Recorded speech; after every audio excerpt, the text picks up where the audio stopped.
It's FYF Sports, man. It's Lamont, man. We back with another podcast video, man. Today's episode, we're going to be going over some breaking news from the NBA today, as we always do. But again, we got some other sports topics to touch on today. Today's going to be probably a quicker episode, but again, there's a lot of topics that we need to touch on and address today as well. Before we even get started with the video, make sure you guys hit the subscribe button, hit that notification bell, like, comment, subscribe to all the videos. When you engage in the content, we can keep this content coming to you multiple times a day. And again, it all helps with the profitability of the channel so that we can fund and finance how these videos are produced and presented to you guys. So make sure you are engaging in the content. Again, we're at 11K subscribers, on the grind to 100K. Appreciate everybody that's been with us on the journey thus far. But again, we got a long ways to go. And again, we're just going to keep bringing you this news and media from a unique perspective, as we always do. But in today's news, man, we got some news out of the NBA. Regarding the bubble. And as the NBA mentioned prior to this bubble setting even being created, they wanted to make a way so that players' families could enter into the bubble. And now that teams are coming to the end of that initial 8-game stretch before we get into the playoffs, the NBA has now released a set of rules that players must adhere to as they allow guests into the NBA bubble. So it's going to be pretty interesting to see how this actually works out, how it pans out. This is probably going to be the biggest test of the structural integrity of the NBA bubble with regards to how family members are tested and treated, with regards to, if family violate the bubble protocol, will they be quarantined? If players violate the rules, how will players be treated? So again, here's the general list of rules with regards to the guests that are invited to the bubble. The first rule we got here, players will be allowed to bring family in and establish long-standing personal friends.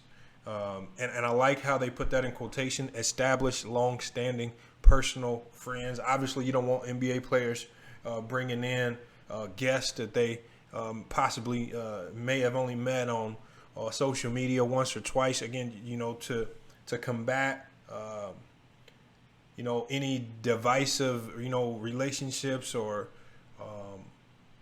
just a bad undertone just being created in the bubble with regards to people you're bringing in. You want to bring in people that the family that the players are actually close to, and that's going to be family, friends, wives, girlfriends, things of that nature. So again, I really want to see how the NBA enforces that as well, because these NBA players know a lot of people. How are they going to prove this? If you're bringing in a lady friend that you've known for years, how do you prove this to the NBA? So again, there's going to be a lot of questions. I'm curious to see how the NBA gets that done. Second rule is player, guest can quarantine in the team's market for 3 days, then travel to Orlando, and then quarantine again for another 4 days once they get to Orlando, or they can travel directly to Orlando and quarantine in Orlando for 7 days. So everybody who enters into the NBA bubble, they're going to have to quarantine for 7 days, whether it's 3 days in the team's market and 4 days in the bubble, or just 7 days in the NBA bubble in Orlando altogether, which I think that's a good plan because, again, we don't know how this virus actually works. You want to test people before they go into the bubble. You want to test them after their quarantine, and then it's just going to create a safer environment. So I actually like this plan right here. Again, you're bringing some sanity to the players. A lot of the players, a lot of issues have been brought up with regards to the mental acumen of players. How are they going to adjust being away from family and friends? So the NBA making this possible, I think it's a great thing. Each player is allowed 1 ticket per playoff game for each guest, plus an additional admission for a child. So again, a great way. So obviously they're not going to be large crowds, watching these games, but when you can have your family and even, your kids watching you play, man, that's a great thing. So I appreciate the NBA at least making a way for these players to bring family, friends, and children into the bubble so they can watch these games live. And again, it's all for the mental sanity of the players. We don't want to have these players trapped away and locked away from their families for months and months on end, keeping their families around, allowing them to spend time with their families to get away from basketball somewhat. Again, that's going to be a good thing for the players who have to stay in the bubble for an extended stay, especially the teams that make the deep playoff runs and they're in the bubble for months and months on end. The last rule is not allowed in the bubble someone the player has not previously met in person or has only had a limited in-person interactions with, known by the player through social media or an intermediary. So again, what they're trying to prevent right here is you're trying to prevent toxic relationships, a toxic atmosphere. Obviously, you only want people in the bubble that the players are very, very close to. Again, you don't want to bring someone into the bubble. We don't really know who they are. The players don't really know who they are, and they get to still in and doing random stuff, creating a toxic environment for everybody. So again, I think the NBA has some. These are just base guidelines. I'm sure that these rules are a bit more technical, and with regards to how the NBA does a background check to make sure players are bringing in people that they actually know, I'm almost positive they have a deeper set of protocols in place so that they can vet anybody that these players want to bring inside of the bubble. Well, we've seen a lot of players mention on social media, Twitter, and things of that nature, how excited they are for this. So again, I can't wait. Like I said, we don't want the players to feel like that they're trapped away, that they're in some type of containment camp or some type of camp that keeps them secluded away from the world. This is a good way for them to kind of get away from the game of basketball and then also interact with some of their families. The next topic up is, again, it's just kind of ironic because, again, we got all of these sports leagues. All of these sports leagues are looking at the NBA. They want to get an idea of how to operate this bubble. Now when we're dealing with the NFL and baseball teams, these are much larger teams. They have to deal with a lot more players. But again, the concept of how they're going to organize their own bubbles is going to be founded off how successful the NBA and the NBA bubble actually is. So with the NFL is actually starting training camps. And so those teams are secluded in bubbles, in hotels as they're in training camp. And some news came out of Seattle today that a player on the Seattle Seahawks, Kema Syverin, cut by the Seahawks after attempting to sneak woman into hotel room. And what made this story even funnier, man, I can't believe what this dude tried to do. He had the woman dress up in Seattle Seahawks gear to pose as a player walking into the hotel. I mean, I just don't understand the logic that goes behind this, especially when you're in training camp. When you're in training camp, to lock in, to kind of get away from everything and get back into NFL football shape. And so for this guy right here to have his mind so distracted that he could not, deal with those people after training camp was over with. Again, what I like what the NFL did in this particular situation is they put their foot down. They didn't suspend him. The Seahawks didn't suspend him. They didn't fine him. They didn't punish him. They just cut him. And so what the NFL and some of these teams, the message that they're trying to send is you're not going to violate the bubble and think that it's okay. Because, again, when you're bringing these people in, when you're trying to bring a woman in who's not been tested, and you're bringing her in not just around you where you could spread this virus to other people, but you're also, you're exposing so many other people to this potential for even getting this particular virus. And again, I think it's the right move for the Seahawks, regardless of what player it is.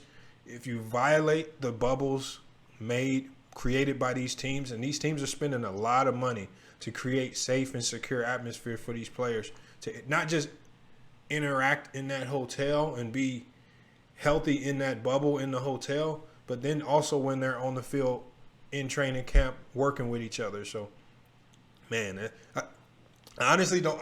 Like I said, I'm just waiting because I know with regards to the NBA, I know there's going to be one player who makes an attempt to do something just like this.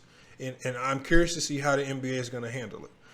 So as we can see, and we know the NFL's been a league that's been not as tolerable to these issues. NFL teams have been known to cut and release players just like that. because of the way the contracts are drafted. Again, these NFL contracts are written on tissue paper. If you make the wrong move, they're going to cut you the next day, and there's no financial ties. In the NBA, it's much harder to just cut a player because, again, all that money is contractually owed. You can't just cut them and that salary just goes away. You actually owe that money still. So the NFL, to NFL players, please do not do like this guy. Please use this guy as an example. Do not risk your contract. Do not risk your shot at being on the NFL roster over something as petty as this. I know this guy is sitting at home right now wishing he would never even attempted it. It was stupid. It was silly. And again, teams have to punish you harshly because of the danger that this could present to other players. Whether it's coaches, whether it's other players, or whether it's yourself with regards to this virus. And that's mainly due to how little we know about how the virus actually spreads. So, Kama Severin cut by the Seattle Seahawks for attempting to dress a woman into Seattle Seahawks gear and to sneak her into the hotel. Crazy, crazy, crazy story. Last up, the thing is I wanted to give a congratulations to some of these players right here. According to ESPN experts, the NBA is going to be releasing an all-bubble first and second team. And according to ESPN experts, this is what the first team will be. We got Damian Lillard. As we've seen, Damian Lillard, especially over the course of these last two games, averaging 56 points a game, Damian Lillard has pushed the Portland Trail Blazers to a new level. They're looking like a team to be reckoned with, even if they come in as only an 8 seed, man. So congratulations to Damian Lillard. We got Devin Booker, man. Devin Booker, I'm super proud of the Phoenix Suns, man, a team that I'm very close to here in Phoenix, man, working with those guys. But man, I love what those guys, man, when these guys went into the bubble and they looked like a completely different team when they were practicing and getting prepared for the bubble. Their mindset, their effort, and energy looked different. They all were locked in. They all were focused. And now when they got to the bubble, they went 8-0. They did what they needed to do. Unfortunately, their destiny lies in the hands of the Portland Trail Blazers tonight. Memphis has already won. If Portland wins, obviously the Phoenix Suns will be out, and Portland will be facing Memphis in that play-in game. But Phoenix went down there, and they did what they were supposed to do. They put themselves on the map, and they kind of made people like Draymond Green eat their words. Draymond Green reportedly earlier in the week was saying that Devin Booker needs to get out of Phoenix. He's not going to win any championships there. Devin Booker and the Phoenix Suns just showed if they can lock in, when they get serious, when they're all healthy, how dangerous of a team this could be. We don't know if Ricky Rubio is going to be the point guard of the future, but I mean, if you can just imagine a team like the Phoenix Suns, if they can find a way to get an elite point guard, we're talking about LaMelo Ball in this year's draft, or Nico Mannion, or guard of the future, where they can lock down that point guard spot, man. This team is going to be tough to beat. But again, big ups to the Phoenix Suns for going 8-0 in the NBA bubble, beating some great teams. We got Luka Doncic, been a triple-double machine. The man, even in bad games, just puts up double-doubles, man. He makes the NBA games look so easy. Not the most athletic player in the world. Definitely one of the highest IQ players in the league. Luka Doncic has just kind of been unstoppable. We got a surprise player on this first team, T.J. Warren. And again, a lot of people just now started hearing the name T.J. Warren. Even the Phoenix Suns are familiar with T.J. Warren. He was actually on the Suns roster last year. He got traded to the Pacers for cash considerations, but T.J. Warren he stepped into the bubble and has been extremely hot, averaging, I think, around 36 to 38 points a game. Just unbelievable performance put on by T.J. Warren, just helping the Pacers fill in that second slot. While Victor Oladipo is trying to recover from that quad injury, and he's still not 100%. Man, T.J. Warren stepped up to be the primary go-to scorer on that team, and it's not by fluke. This man is going out there putting up big numbers on everybody. Again, it looks like towards the end of that, he kind of ran out of energy and had a bad game against the Miami Heat. But he definitely deserves a spot on the all-bubble first team. And then obviously we got Giannis Antetokounmpo, just one of the most unstoppable forces in the NBA right now. We're talking about a 7-foot small forward who can run the point, who can run the shooting guard. He can play center. He can defend 1 through 5. Just been He's just he just continued his dominance on into the NBA bubble. Just one of the most unstoppable players that we've seen over the last 10 years. And this guy's skills are still developing. He's still developing a jump shot. His stat lines, every year that he's played in the NBA, his points and rebounds have increased. This year he's averaging 29 and 13 rebounds a game. I mean, if he continues this trend of increasing his points and rebounds per game, this man is going to be averaging 30 and 15 like it's no problem. And he's still young. He still has a lot of years to play. You know, barring any injuries, this man is going to go down as one of the greats that we've ever seen do it. So I like the NBA bubble, all bubble first team that they put together. Hopefully this is the 5 guys that take this particular award home. I mean, all of these guys, man, I definitely want to give them a big round of applause because they stepped in the bubble into a situation where things just were not ideal, and they still found a way to perform at an elite level. So again, congratulations to these guys for making their first team. But again, that's all it is for today, man. We just wanted to touch on those few topics before we get out of here. NBA players, do not try to sneak people into these hotels. Please do not try to sneak people into these hotels.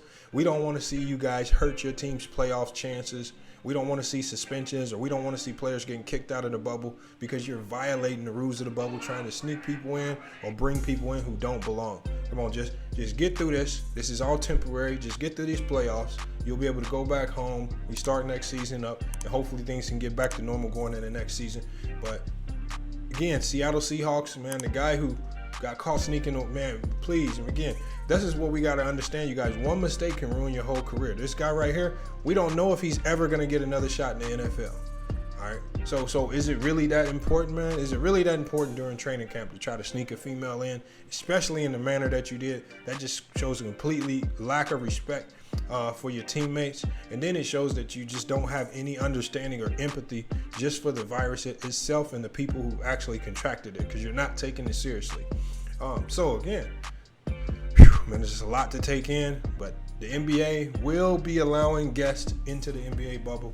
I look forward to seeing how this works out, but I also look forward to seeing these family and friends sitting on the sidelines watching these games as well, as opposed to just seeing the virtual fans. But FYF Sports, man, make sure you guys like, comment, subscribe, hit that notification bell. More breaking news, more podcast videos to come.